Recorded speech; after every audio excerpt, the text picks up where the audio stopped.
대학생을 위한 진로 탐색 1부터 할 거예요. 근대 교육의 대학생을 위한 진로 탐색, 이게 지금 근대 교육의 위기로 제목을 잡았는데, 지금까지는 이 근대 교육이 돈벌이의 바탕이 되었어요. 그죠? 그래서 특히 대학생들은 졸업을 하고 취업을 하고 돈벌이가 되는 길로 가는 거였어요. 이게 끊어졌어요. 이게 끊어져서 취업이 안 되니까 결혼도 안 되고, 그죠? 취업에 전망이 없는 거죠. 취업을 안 하는 게 아니라 미래로 계속되는 취업의 전망, 이어지는 취업의 전망이 없는 거죠. 그죠? 그러니까 결혼할 수가 없어요. 애를 키우려면 20년은 필요한데 20년 동안 취업이 된다는, 또는 20년 동안 적어도 돈벌이를 할 수 있다는 확신이 있어야 애를 낳죠. 그치? 애를 안 낳는 게 아니에요. 특히 여성들은 애를 낳는 게 굉장히 중요해요. 자식은 여자의 자식이거든요. 지금은 젊지만 나이가 50이 되면 애가 없는 게 제일 안타까울 거예요. 여자들은 애가 중요해요. 굉장히 중요해요. 남자들보다 더 중요해요. 엄마들은. 엄마가 되는 건 굉장히 중요한데, 이 중요한 본능 또는 아주 중요한 인생의 의미, 그치? 60이 돼봐. 혼자 산다고 생각해봐. 아들 있다고 생각해봐. 상상해보세요. 엄청나게 차이 나요. 아무리 부자가 돼도 소용없어요. 집이 20채도 소용없어. 20채 갖고 뭐 할 건데? 그치? 결혼하는 거 되게 중요하고, 여자들한테는 결혼보다 더 중요한 출산이에요. 근데 그러니까 남자한테만 중요한 일이 아니고 여자한테는 더 중요한 일이에요. 그치? 그럼 20년 동안 계속 유지할 수 있는, 돈을 벌어먹고 아이를 키우고 살 수 있는 전망을 무조건 만들어야 돼요. 이게 무엇보다 중요한 일이에요. 행복을 위해서. 이거를 누가 해야 돼요? 정부가 해야 되는데 못하고 있어요. 그치? 정부가 근대 정부니까. 근대 교육이 망했는데 근대 정부가 뭐가 있겠어요. 그치? 그래서 어떻게 돼요? 그걸로 쉽게 돈을 벌 수가 없게 된 거죠. 그래서 명품 어쩌고 좌절하는 거예요. 이 좌절하는 얘기들이 굉장히 많이 나와요. 그래서 이번에 구혜근이라는 사람이 해외학자인데 특권 중산층이라는 책을 써서 요새 설명되고 있는 건데, 그래서 중산층 중에서 두 종류가 나타났다는 거죠. 이렇게. 그래서 우리도 그렇죠. 학교도 두 종류죠. 대학교도 스카이가 있고 어쩌고 그렇게 됐잖아요. 이 얘기의 가장 중요한 얘기는 그래서 하와이 대학 명예 교수가 자기가 평생 공부한 걸 가지고 우리나라의 가장 큰 문제점은 특권 중산층이고 세습한다, 이런 식으로 얘기를 했어요. 근데 이 얘기의 핵심 뭔지 아세요? 이게 전 세계적인 현상이에요. 한국만 있는 게 아니야. 왜냐하면 근대사회가 전부 다 무너지고 있으니까. 그지? 한국이, 그러니까 한국만 재수 없이 사는 게 아니라 한국은 여기를 벗어나려고 노력하고 있어서 재수가 있는 거예요. 그나마 불행 중에 다행이죠. 제일 중요한 거는 이게 아니라 여기 안 나왔는데, 여기는 부정적인 얘기를 내가 뺐는데, 사실은 이건 옛날 자료예요. 옛날 자료. 그치? 지금은 아닌 거죠. 또 하나 더 사례를 들면, 금수저들, 거금들은, 이게 지금 조국이나 뭐 어떤 청문회 때 맨날 나오죠. 그지? 만날 나오는데 유학 얘기가 맨날 나와요. 유학 가면 좀 잘 된다는 거죠. 왜? 엘리트가 되면, 그지? 엘리트가 되면. 그게 다 우리한테 지금 좀 가슴 아픈 얘기들이죠. 그지? 한국 학생들은 가슴 아픈 얘기예요. 근데 이게 가슴 아픈 얘기가 아닌 얘기를 내가 설명하려고 그러는 거예요. 그들만의 리그가 되고 좌절의 대상이 됐다. 그래 놓고 맨 끝에 보세요. 맨 끝에 문장 하나만 읽을게요. 극소수인 그들을 바라보면 모두가 선망하고 좌절하게 된다고 말했다. 그들만의 리그가 그들만의 문제로 끝나지 않습니다. 이렇게 있지만 그 앞에 보세요. 요거를 하기 위해서 그들만의 리그에 껴들인 막대한 작업을 지원하고, 그들만의 리그로 끝난 다음에 그게 평생을 보장해주지 못한다는 게 지금의 현실이에요. 다시 말해서 좌절한 얘기들이 신문 기사에 이렇게 많이 나오지만 사실은 이 시대가 끝나버리고 있다는 거예요. 그게 우리한테는 좋은 희소식이에요. 그러면 공부할 필요가 뭐가 있고, 그지? 갈 필요가 뭐가 있냐고요. 이거 왜 또한 여기 있다. 요거에서 그래요. 대학 졸업장이나 자격증 등 기존의 교육 체제가, 그게 유학이든 스카이 대학이든 돈 벌어 먹고 사는 미래를 보장해 주지 않는다는, 이게 나쁜 얘기이기도 하지만 좋은 얘기이기도 한다. 오케이? 우리만 문제가 아니라 우리 대학에 이런 공부를 했기 때문에 문제가 아니라는 거죠. 그 대표적인 사례가 여러 개 있어요. 그 중에 하나가 뭐예요? 미네르바 대학교라는 거예요.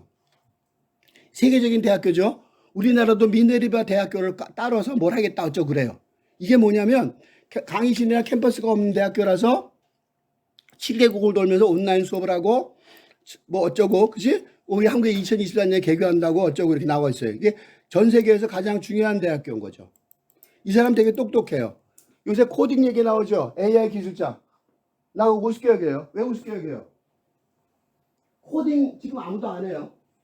왜 안 해요? 코딩은 기계가 해. 그치? 우리는 핸드폰 누르기만 하면 되잖아. 그치? 그런 교육이 다 멍청한 짓이에요. 이렇잖아. 그런데 교육과정을 개발하고 학생들한테 가르칠 시점이 됐을 때 상황이 어떻게 됐을까요? 아이폰이 나왔어요. 노키아와 브루가 멸종한 겁니다. 대학들이 지식이 아니라 배우는 법을 가르쳐야 하는 이유죠. 오케이? 그러니까 AI 전문가가 아니라고 절망하지 마세요. AI 전문가들 몇 년간지 잘 모르겠어요. 오케이? 별별 일 없는 거죠. 우리나라 대통령이 AI 전문가를 뭐 대학을 어쩌고 그러는데 걔들 속고 있는 거예요. 불행히도. 글로 가시면 망할 거라고 확신할 수 있어요. 근데 그 망할 거라고 확신할 수 있는데 아무도 화를 못 내는 이유가 뭔지 아세요? 망하는 결과가 5년 후에 나오니까. 5년 동안 공부하고 나올 때쯤 되면 망한 거죠. 그러니까 누구한테 하소연하냐고. 그지? 그래서 우리도 마찬가지인 거죠. 이렇게. 옛날에는 코딩으로 했는데 AI가 나타나니까 코딩은 AI가 초래하니까 쓸모없는 거죠. 근데 5년 전에 신문 뒤져보세요. 코딩 교육한다고 도배를 됐고 코딩학원이 생겼고 난리가 났었어요. 그치? 뭐만 필요하다? 세상을 읽는 힘만 필요합니다. 그렇지? 오케이? 그래서 지금 여기 공부가 우스운 게 아니라 최첨단 교육인 거죠. 그치? 근데 미네르바 대학교도 틀렸어요. 내가 이거 녹음되는 건데 이렇게 말하죠. 왜 틀렸는지 설명해 드릴게요. 한 상황에서 배운 지식을 다른 상황에서 적응하는 능력을 키워한다. 지금 우리가 하고 있죠? 그래 지금 여기서 하고 있는 일이에요. 그치? 누가 부동산 얘기하고 누가 무기 수출하는 얘기하는데 다른 상황에 적응하는 훈련을 하고 있잖아. 그치? 그 다음에 다른 수준 부족하다. 그치? 스스로 정보를 배울 수 있는 능력을 터득하고 사고하는 자체를 방법. 이거 지금 여기서 하고 있죠? 그치? 그게 뇌수술에 가까운 이학년 과정이에요. 그래서 여러분이 뇌수술 같은 과정을 겪은 거야. 그러니까 지난 시간에 괴로웠던 거야. 뇌수술 다녔으니 얼마나 괴로웠겠어. 그치? 미네르바 대학교의 약점은 뭐예요? 두 가지가 있어요. 첫째, 뇌수술을 어떻게 하는지 사상이 안 나와 있어요. 그치? 잘 모른다는 소리. 왜? 지금 나처럼 가르치는 사람은 세상에 나밖에 없으니까. 어떻게 가르치는지 몰라요. 영어, 대학생을 위한 진로 탐색 1 이런 식으로 강의하는 사람이 없어요. 이런 식으로 체계를 짜서 내 체계대로 공부하면 돼 라고 말하는 건 세계 최초예요. 이게. 그러니까 미네르바 대학도 없다. 이게 첫 번째 약점이에요. 저 엉터리라는 소리죠. 두 번째 약점. 저런 대학교들, 프린스턴 대학교도 저런 비슷한 게 있어요. 미국에. 그런 대학교의 두 번째 약점이 뭔지 아세요? 전 세계에서 인재를 뽑아요. 들어오는 애들이 어떤 줄 알아요? 변호사, 의사야 이미. 공부 무지무지하게 잘하는 애들 있죠? 공부는 잘하고 넘치는 애들이 또 온 거야. 걔네들이 못할 리가 없잖아. 그치? 그러니까 엉터리 교육과정. 몇 명 안 되는 애들 데려다가 이거 등록금 얼마 비싼데 우리가 갈 수 있어? 그치? 거의 사기에 가까워. 교육 사기에 가까워. 느낌이 들어요. 일반 학생들이 가서 공부할 때가 아니야. 그치? 괜히 열등감만 주는 거지. 그치? 문제죠? 그치? 그래서 지금 여기서 수업하는 게 얼마나 혁신적인 걸 알 수 있죠. 그렇죠? 미네르바 대학 속지 마라. 이게 세계 최고의 대학이라고 지금 그러는 거예요. 하버드 대학보다 더 경쟁력이 높고 누구나 다 들어가려고 그러는 거야. 그렇지? 어쩌고저쩌고 온라인, 이건 한국에서는 온라인을 하고 돈 벌려는 바예요. 온라인 중에다 이렇게 쓱 넣었어요. 영업 방식으로 지금 한 것 같아. 또 하나, 우리나라에서 교육하는데 카이스트 얘기 나오죠. 이광영 총장 유명하죠. TV에 거꾸로 놓고 본다며 집에서 아이디어 창의성을 얻기 위해서 그런데요. 그 교수 나한테 와서 강의 들으면 될 텐데. 근데 AI 인문대를 만들었대요. 고대기 때 하려고 그러는 거예요.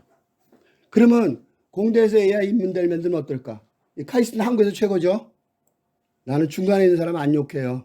중간에서 욕하면 너무 약한 사람 때리면 아프잖아. 가장 센 사람을 때려야지, 그지? 그래서 그 사람이 아픈 게 아니라 배우겠죠. 나는 최고만 때려요.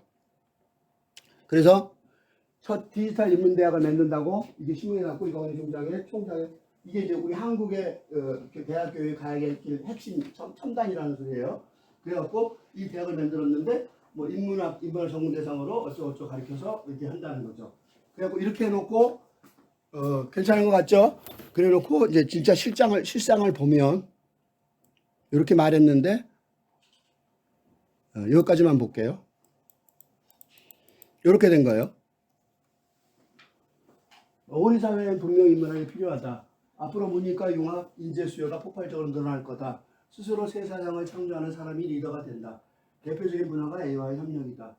그리고 쭉 읽어보면 바둑뿐만 아니라 앞으로 모든 영역에서 AI 협력을 잘하는 방법을 바둑은 지금 바둑 채널 한번 들어가 보세요. 세 사람에서 어떤 줄 알아? AI가 이렇게 말했는데 이런 것 같아요. AI를 해석해주고 있어요 지금. AI가 먼저야.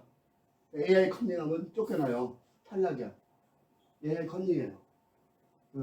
인문학이 필요할 것이다. 인문학부터 4차 혁명 시대는 연구 툴을 바꿔야 한다. 지금의 인문계획으로 눈속은 사라지지 않는다. 이렇게 말하면서 학과를 만들었어요. 오케이? 학과를 만들었는데 카이스트를 가야 되나 그런 생각이 들죠? 근데 요거 보면 아니에요. AI와 인문학 서로 다른 학문을 우아하시나 새로운 학문을 개척하면 분명 가르칠 사람이 부족하다. 배울 사람도 없겠죠? 뭔지도 모르니까. 하지만 인문학 문제가 해결되기 기다리기만 하면 아무것도 못한다. 기존의 인문학 전공 교수에게 컴퓨터 전공학자들을 더해 학생들에게 융합된 학문을 가르칠 예정이다. 시행착오가 있겠지만 4, 5년 지나면 융합 과목으로 자리 잡을 것이다. 기존의 인문학 교수에 더해 4년부터 공대 교수를 겸임할 수 있는 공학계열 교수 7명을 뽑았다. 요 이야기의 핵심은 뭐냐? 공대 교수를 중심으로, 그지? 인문학적 상상력을 플러스하면 된다 이렇게 생각한 거야. 카이스트, 그지? 틀렸어요. 뭐가 틀렸어요? 인문학 전공자, 인문학 상상력을 중심으로 공대 공돌이들이, 걔는 공돌이잖아. 별볼일 없어. 공대 애들 나 다 우습게 봐요. 엔지니어잖아. 내가 이렇게 실험하고 이 프로그램 짜면 안 짜는 거잖아. 그치? 뭐가 필요해? 아이디어가 필요하잖아. 그치? 상상력이 필요하잖아. 저거 그렇게 성공 못할 거야. 지금 시작해서 이용렬 주님한테 미안하고 나처럼 이렇게 지독하게 정통으로 비판하는 사람 처음일 거예요. 실패할 거야. 뭐를 중심으로 하면서? 인문학을 중심으로 하면서. 오케이? 상상을 초월하는 기술이 나왔을 때 지금 기술자가 뭘 가르칠 수 있냐? 그렇지? 컴퓨터 하나만 예를 들게요. 마지막으로. 양자 컴퓨터가 나올 거예요. 양자 컴퓨터는 지금의 컴퓨터를 배우는 기술 갖고는 안 돼요. 그렇지? 어떻게 작동하는지 몰라요. 양자 컴퓨터가 어려우면 자동차 예를 들게요. 자동차과가 있어요. 우리 학과에. 자동차과가 내가 이 얘기를 듣고 우리 과에 전과해서 대학원을 다니는 애가 있어요. 학원 생하고 있는데 내 얘기를 듣고 절망해버린 거죠. 이과 다니고 소용없구나. 자동차과요. 지금 있는 모든 과 수업 내용은 다 의미가 없어져요. 왜? 전기 자동차는요. 뭐랑 똑같으냐면 장난감 자동차랑 똑같아요. 스위치를 키면 가는 거예요. 오케이? 그럼 뭐가 없어요? 부품이 없어요. 바닥에 건전지를 깔면 전기 키면 가잖아요. 그 위에 아무것도 없어요.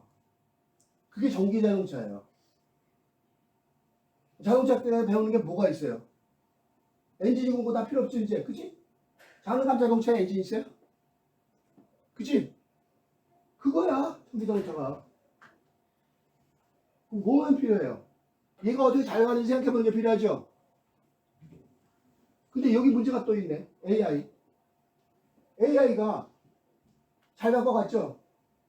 사고 치면 어떡할 건데? 그래서 테슬라가 만들어지기 오래됐죠? 왜 자율주행차가 아직도 다른 사람 못 달려요, 길거리에? 멀쩡하게 소리장 친다고. 컴퓨터가 헷갈려갖고. 그거 5번만 해보세요. 신문에 도배를 하고 퇴출되겠죠. 그지? 아무도 못 만들어. 연습주에 30년, 20년째 하고 있어. 이쯤 되면 다 나와야 될 거 아니야. 그지? 못 나는 이유가 뭐예요? A가 어떻게 읽어야 되는지 모르는 거야. 그지? 그거는 AI 기술자들이 아무리 봐야 돌대가리로 안 된다고. 상상력을 동원해서 인간이 어떻게 보는 것이고 어떻게 판단하는 것이고 어떻게 생각하는지 인문학적 상상력으로 그 AI 개발을 주도를 하는 수밖에 없어요. 그지? 그렇게 사고방식이 바뀌지 않는 한 앞으로도 한참 동안 어림도 없는 일이 될 거예요. 그치? 이광영 총장 아이디어는 좋고 시작은 잘했는데 이렇게 결론 나지 않을 것으로 예상이 되고, 이런 결론은 우리과 학생들이, 그지? 그래서 그렇게 돼 있다니까. 컴퓨터 공학부 연구지방 쪽으로 써 있잖아. 그지? 자기는 공대 출신이니까 그렇게밖에 생각을 못 하는 거야. 방향이 완전히 핀트가 틀렸어. 그치? 소리 핀트가 틀렸어. 누가 더 중요하다? 여기서 공부하는 여러분의 상상력이 더 중요하다. 그지? 여러분이 도사가 돼서 기술자들을 데리고, 그지? AI 기술자, 컴퓨터 기술자, 로봇 기술자를 데리고 상상력을 동원해서 하는 거예요. 이거 거짓말 같아요? 내가 수업하면서 증거를 계속 있게. 오케이? 누가 더 잘 나가는지, 응? 여기를 구체적으로 이 대학생을 위한 진로 3세 부분에서 설명을 해줄 거예요. 실질적으로 설명을 해드릴게. 그럼 앞으로 어떻게 연구해야 되냐? 벌써 이 수업 시간에 계속해서 했죠? 그지? 어떻게 미래를 개척해 나가야 될지 이것도 그 중에 하나 될 거예요. 네. 수고했습니다.